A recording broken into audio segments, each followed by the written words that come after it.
So like a lot of you, I was very excited for the new season of iRacing, and I thought it would be a great opportunity to do what we've all been waiting for, which is some VR testing with the 7900 XTX, which I have here. And before I did that, I needed to establish a baseline. And you've seen my other videos involving VR and iRacing with the 4080 Super. And I thought, okay, first of all, establish a baseline, see where we're at. And I was shocked.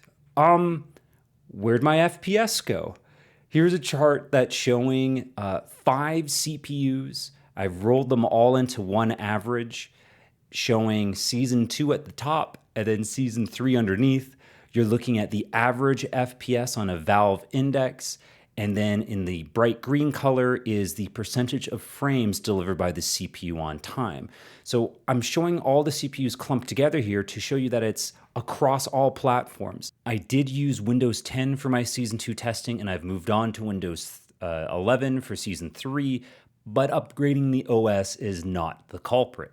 So today we're going to take a quick look at the comparisons between Season 2 2024 and Season 3 2024 and try and discover where the FPS went. Here's the replay I'll be using. It's Heavy Rain at Portimao or Algarve GT3. This is taken from the first week 13 of rain. I don't even think these heavy rain conditions exist anymore in official series. I'm going to dive into frame time charts, and if you don't know what those are and you haven't seen this video, I recommend going back and looking that over. I go through a step-by-step process on how to read the charts themselves. So here is a blurry picture of the graphics settings that I used. Yes, it is almost maxed out. Notice critically that SSR is off. That specifically adds reflections to water elements and puddles, but it is a massive resource hog. So for VR, I recommend turning it off. And here's the replay tab. I'm not going to go over the hardware. Specifically, nothing has changed since my other videos.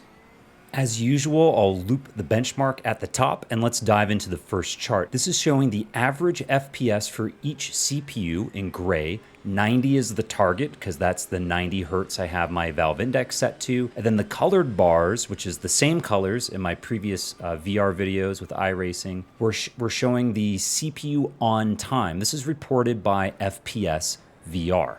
The 7800X3D showcases the ideal scenario, a 90 FPS average, and 100% of the CPU frames were delivered on time. At these custom high graphic settings with 3 mirrors, the 13700K trailed ever so slightly by 0.3 FPS. However, 9% of the time, the CPU frames were late. Those would be stutters, reprojection, or however you have your VR tuned. So what does Season 2 look like? Well, here are the same CPUs running the same settings, and we can see a huge difference. There's an average frame per second tie between the 13700K and the 7800X3D, and now the on-time delivery of the Intel processor is slightly ahead of its AMD rival.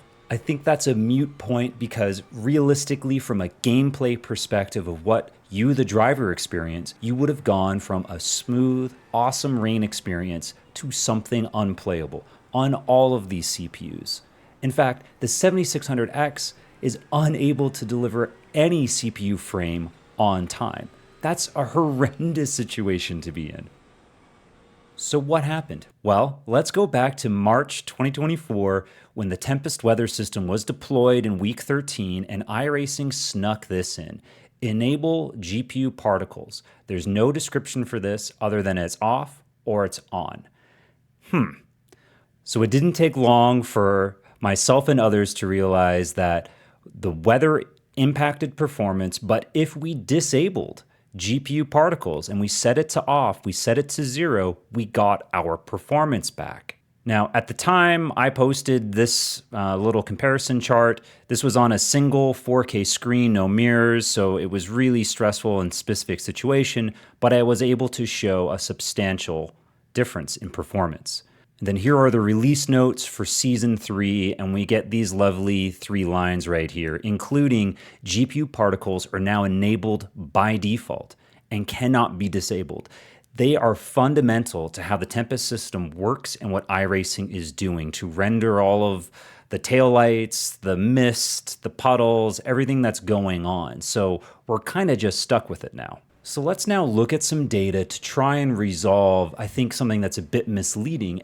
With EnableGPUParticles forced on, you might think, oh no, maybe it's my graphics card that can't handle all of this workload. Well, the data I have seems to suggest otherwise.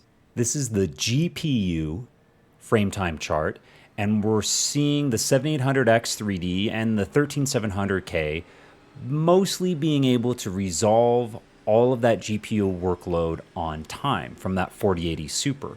But the other processors, the green 5800X 3D, the strawberry 7600X, and the lighter blue 12600K, they all slip past that yellow line, that 11.1 millisecond frame time line. We need our frame times to be resolved within that time underneath 11.1 to have that smooth VR experience.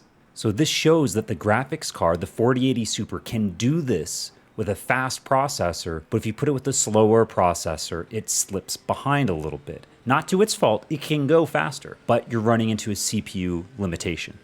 Here's Season 3, and we can see that all of the colored lines, all of the CPUs are slipping past this 11.1 millisecond deadline. Now, I think what's more dramatic is to see the CPU frame times.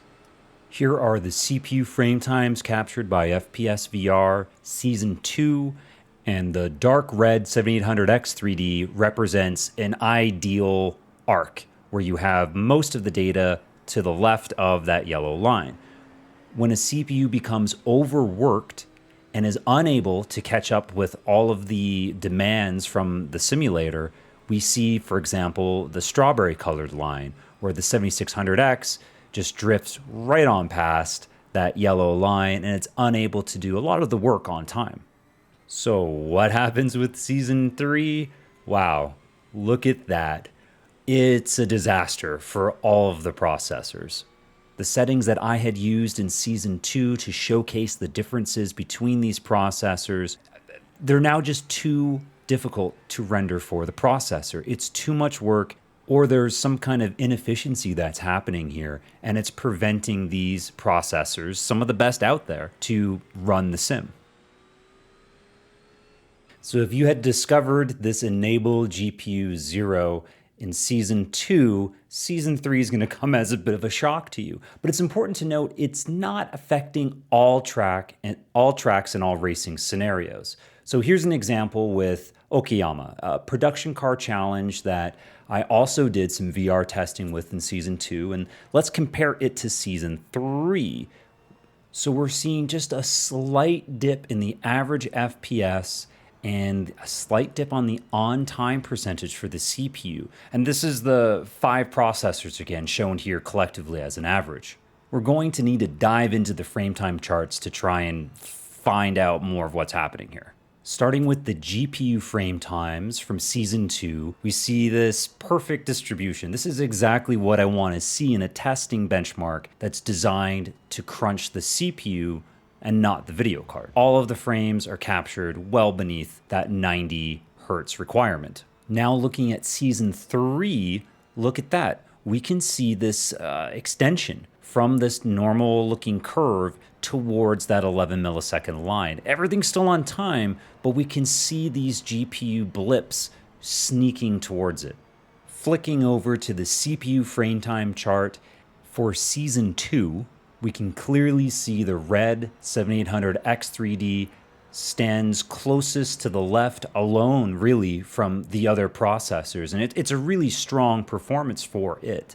Meanwhile, the blue 13700K, it's doing all right, but it is amongst the other processors, not really standing out. In Season 3, however, check this out. It actually has a pretty good performance and may even be performing better than the 7800X 3D because its data set is more to the left. To the left means less amount of time, therefore better performance.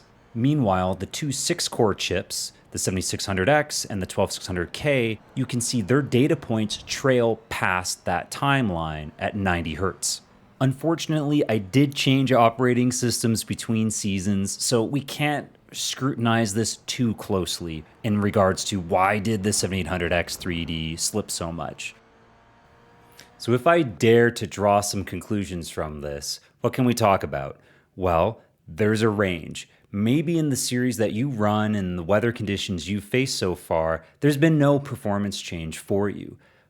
But if you're in a more extreme situation, maybe rain is regular in your schedule, you could have seen a massive drop in performance, and that's frustrating.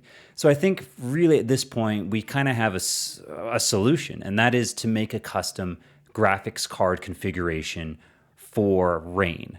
Frustrating, I know, but I'm not sure what else to do. And this isn't going to be a guide on how to do that, but I will show you the impact of going from custom high that I had used with this previous settings to class 3 from iRacing. We've got a lot of changes here with class 3 compared to what I had been running before.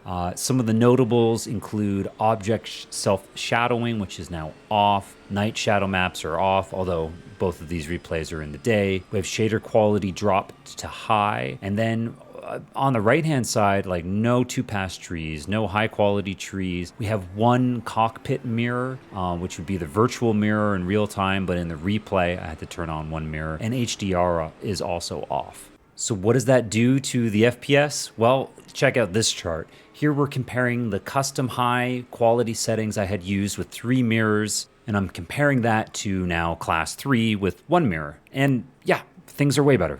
The 13700K and the 7800X3D are running pretty much identical numbers and almost a flawless performance as well.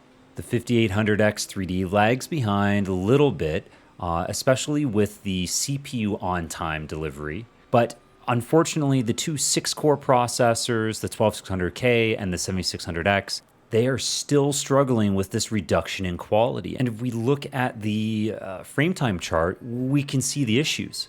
The strawberry red and the light blue lines representing these CPUs significantly step over that 11.1 millisecond line. And to prove that this is not a GPU issue, let's go look at the GPU frame time chart. And here we can clearly see that the video card for all of these processors is able to resolve its work on time, or at least that's what my reporting tool shows. Unfortunately, that's all I got for you. You're just gonna have to use potato graphics for complex races with rain, multi-class, big track, stuff like that. I don't have a solution. There's a big thread going on in the virtual reality forum on iRacing. It has over 4,000 views right now, people sharing ideas. I just see a lot of anecdotal evidence. I don't really see anything substantial that we can work with. We're just going to have to wait for iRacing to further optimize this EnableGPUParticles or whatever system is being deployed underneath the layer that we can see. As I discover more, I'll share it with you. So stay tuned to the channel. Adios.